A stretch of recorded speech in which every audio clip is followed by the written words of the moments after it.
इस कहानी के पीछे का तर्क अगर आप समझ गए तो आपका मन काबू में हो सकता है। पहली बार जब इस कहानी को मैंने देखा तो मुझे इसका तर्क समझ नहीं आया, लेकिन इसका भाव प्रेरणादायी है। एक बार महात्मा बुद्ध किसी नगर से गुजर रहे थे। बुद्ध की नजर एक कपड़े के व्यापारी पर पड़ी जो दुखी और हताश दिखाई दे रहा था। बुद्ध चलकर उनके पास गए और पूछा कि हे भंते, तुम इतने उदास क्यों हो? अगर तुम मुझे अपनी चिंता का विषय बताओ तो मैं तुम्हारी कुछ मदद कर सकता हूं। कपड़े के व्यापारी ने बुद्ध को प्रणाम किया और उनको अंदर बुलाया।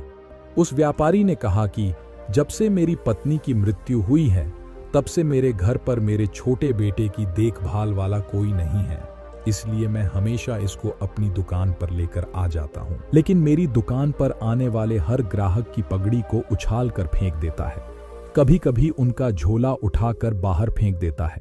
मैंने इसको बहुत समझाया, डांटा, लेकिन यह नहीं समझा।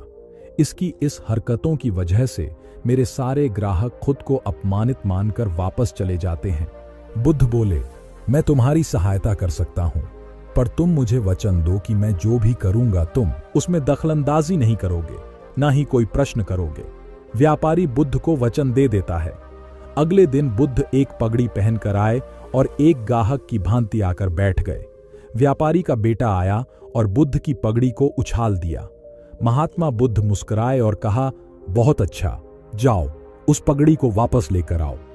वह बच्चा दौड़कर गया और पगड़ी लाकर बुद्ध को दे दी। अगले दिन बुद्ध एक कुल्हाड़ी और एक लकड़ी लेकर आए। उस लड़के ने फिर से उस पगड़ी को उछाल दी। बुद्ध ने उस लड़के को कुल्हाड़ी और लकड़ी दे दी और कहा, जाओ इस लकड़ी को काटो।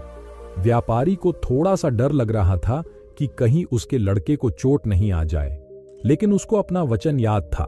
7 दिन तक महात्मा बुद्ध कोई न कोई नया काम लेकर आते और उस लड़के से करवाते। शीघ्र ही वह लड़का भूल गया कि उसको किसी की पगड़ी उछालनी है। व्यापारी बहुत खुश हुआ और बुद्ध को धन्यवाद दिया। मुझे पता है कि इस कहानी का और मन के वश को कोई विशेष संबंध नहीं है, लेकिन पहले आप इस तर्क को समझ लीजिए। अगर हम अपने मन को अपने हिसाब से काम नहीं करवाएंगे तो मन अपने हिसाब से काम करेगा। मन वश में हो सकता है यदि मन को हम अपने अनुसार चलाएं। मन 2 तरीकों से, 1 मन अपने हिसाब से काम कर सकता है, या 2 मन को हम अपने हिसाब से काम करवा सकते हैं। बुद्ध से मिलने से पहले उस लड़के का मन और दिमाग अपने हिसाब अनियंत्रित रूप से काम कर रहा था, लेकिन बुद्ध ने उस लड़के को अपने अनुसार काम करवाए, जिससे उसकी आदत ही बदल गई। तो दोस्तों, मैं आशा करता हूं कि इस छोटी सी वीडियो से आपको बहुत कुछ सीखने को मिला होगा।